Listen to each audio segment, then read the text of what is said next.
नमस्कार दोस्तों, मैं हूं डॉक्टर सौरभ वर्मा। गट एक्सपर्ट चैनल में आपका स्वागत है। आज हम बात करेंगे एक बहुत ही छोटे मगर बहुत इंपॉर्टेंट ऑर्गन के बारे में, पैनक्रियाज। लोग बहुत ही कंफ्यूज रहते हैं कि आखिर ये होता क्या है, ये काम क्या करता है, जिससे बीमारी पैनक्रियाटाइटिस हो जाती है, वो उसमें आखिर कैसे क्या होता है, उनको कब क्या करना चाहिए। आज मैं यही सारी बातें आपको अपने इस वीडियो में बताऊंगा, बहुत ही आसान भाषा में। तो चलिए शुरू करते हैं। पैनक्रियाज हमारे शरीर के अंदर पेट के पीछे और रीढ़ की हड्डी के सामने एक पतला सा चिपटा सा छोटा सा ऑर्गन होता है। ये हम अपने शरीर के अंदर हम इसे हिडन हीरो मान सकते हैं, क्योंकि ये डाइजेशन के लिए बहुत ही इंपॉर्टेंट एंजाइम्स और ब्लड शुगर को कंट्रोल करने के लिए बहुत जरूरी हार्मोन्स निकालता है, जैसे कि इंसुलिन और ग्लूकागॉन। हम इसको आसान भाषा में ऐसे समझ सकते हैं कि मान लो पैनक्रियाज एक फैक्ट्री है, तो इसमें दो डिपार्टमेंट हैं। एक डिपार्टमेंट जो कि बहुत बड़ा डिपार्टमेंट है, जो कि डाइजेशन के लिए एंजाइम्स बनाता है, जो कि हम जो खाना खाते हैं जब ये एंजाइम्स उस खाने में मिक्स करता है तो फैट है, प्रोटीन है और जो कार्बोहाइड्रेट हम पाते हैं उसको वो तोड़ता है और आसानी से पचाने में हेल्प करता है। और दूसरा डिपार्टमेंट जो होता है वो इंसुलिन और ग्लूकागॉन नाम के हार्मोन्स निकालता है, जो कि ब्लड शुगर को बढ़ाने और कम करने के काम करते हैं। जब पैनक्रियाज में सूजन हो जाए तो उसको कहते हैं पैनक्रियाटाइटिस। इसे ज्यादातर लोग संक्रमण मतलब इन्फेक्शन बोलते हैं, मगर ये एक्चुअली होता है सूजन ही, ये इन्फ्लेमेशन होता है। हाँ, आगे चल करके इन्फ्लेमेशन जो सूजन होती है उसमें इन्फेक्शन हो सकता है। अब ये दो तरीके से होता है। पहला है एक्यूट पैनक्रियाटाइटिस और दूसरा है क्रॉनिक पैनक्रियाटाइटिस। एक्यूट पैनक्रियाटाइटिस हम तब बोलते हैं जब ये पहली बार हुई होती है और बहुत तेजी से एकदम से दर्द शुरू हो जाता है, बहुत तेज दर्द होता है। ये बहुत जरूरी है कि अगर पैनक्रियाटाइटिस हुई है और अगर हमने सही टाइम से उसका ट्रीटमेंट स्टार्ट कर दिया है तो ये बीमारी काफी कम तीव्रता में खत्म करी जा सकती है। मगर अगर इसे पाव फैलाने दे दिया हमने, शरीर को काफी समय बर्बाद कर दिया है, तो ये बहुत ही ज्यादा जानलेवा हो सकती है। दूसरा होता है क्रॉनिक पैनक्रियाटाइटिस। ये इसमें क्या होता है कि इसमें बहुत लंबे समय पहले से थोड़ा दर्द होता रहता है मरीज को, जो कि धीमे धीमे करके बढ़ता चला जाता है। ये भी बहुत खतरनाक बीमारी होती है, क्योंकि आगे चल के क्रॉनिक पैनक्रियाटाइटिस कैंसर का रूप भी ले सकती है। अब मैं थोड़ा सा आपको ब्रीफ में इलाज के बारे में भी बताना चाहता हूँ। एक्यूट पैनक्रियाटाइटिस जो होती है वो एक इमरजेंसी वाली कंडीशन होती है।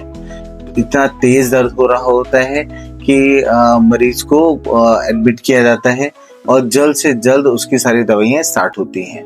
अगर हम डिले कर देते हैं इस प्रोसेस को, जो दवाइयाँ लगना है और जो फ्लूइड लगना है, ये सब चीजें अगर डिले हो जाती हैं तो बीमारी कंट्रोल से बाहर भी निकल सकती है।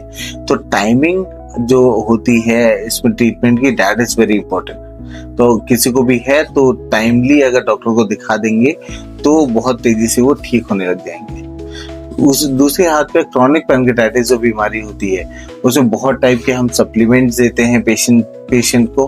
कारण समझना पड़ता है कि कारण क्या है। क्या पथरी, कई बार पथरी भी कारण होती है, पैनक्रियाज में भी पथरियां हो जाती हैं जिसकी वजह से क्रॉनिक पैनक्रियाटाइटिस होती है, तो उसके लिए ऑपरेशन का सहारा भी हम ले सकते हैं। हम बात करेंगे पैनक्रियाटाइटिस के लक्षण की, तो इसका सबसे प्रोमिनेंट लक्षण जो होता है वो होता है दर्द। यहाँ नाभि के ऊपर बीच में बहुत तेज दर्द होता है, जो कि एकदम ऐसा डिस्क्राइब किया जाता है कि किसी ने चाकू मार दिया है।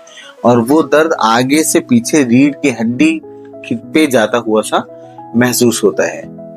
उल्टी मतली होती है, गैस पास होना बंद हो जाता है, आते स्लो हो जाती हैं, पेट में पानी बन सकता है, पेट में सूजन आ सकती है। क्रॉनिक पैनक्रियाटाइटिस में क्या लक्षण होते हैं? क्रॉनिक पैनक्रियाटाइटिस में वजन घटने लगता है, दर्द, हर बार खाना खाने के बाद दर्द होता है, लोगों को इतना डर हो जाता है कि वो खाना खाना ही बंद कर देते हैं, लूज मोशन होते हैं डाइजेशन की वजह से, इंसुलिन गड़बड़ होने की वजह से उनको डायबिटीज भी हो सकती है।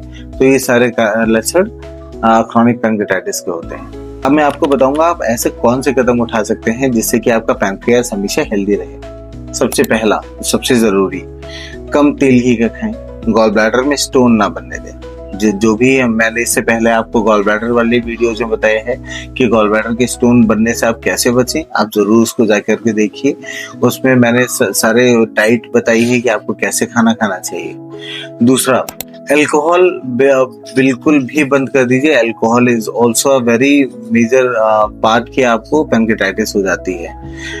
रेगुलर एक्सरसाइज करनी है, हाई फाइबर डाइट लेनी है, पानी ज्यादा पीना है। पैंक्रेटाइटिस होने के दो मुख्य कारण हैं। सबसे पहला गॉल ब्लैडर स्टोन, पित्त की थैली में पथरी, और दूसरा अल्कोहल मतलब शराब। बाकी और भी कारण होते हैं, मैं आपको बताऊंगा, मगर 90 to 95% जो कारण होते हैं वो यही दोनों की वजह से ही होता है। ब्लैडर में पथरी बनती है और वो किसी वजह से अगर नलकी से नीचे आ जाती है तो जो पित्त की नलकी होती है और जो पैनक्रियास की जो नलकी आंत में खुलती है वो साथ में खुलती है।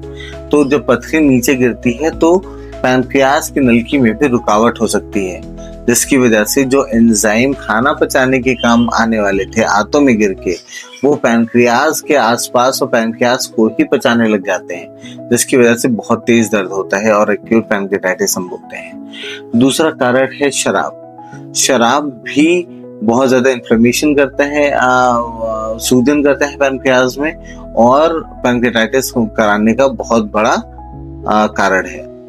और जो माइनर कारण है वो ट्राइग्लिसराइड बढ़ जाना, या फिर कुछ दवाइयां हैं जैसे कि स्टेरॉइड हैं, कुछ एंटीबायोटिक्स हैं, बिच्छू का काटना, चोट लग जाना, या किसी ऑपरेशन की वजह से सूजन होना।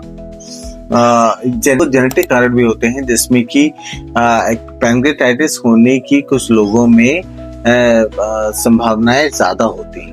स्ट्रेस को कम करना और स्मोकिंग कंट्रोल करना is also very crucial in pancreatitis. अगर आपको ये वीडियो अच्छा लगा हो, ये मेडिकल इन्फॉर्मेशन आपकी किसी यूज की है, तो इस चैनल को जरूर सब्सक्राइब करिए, वीडियो को लाइक करिए और जो जरूरतमंद लोगों के साथ इस वीडियो को जरूर शेयर करिए। नमस्कार।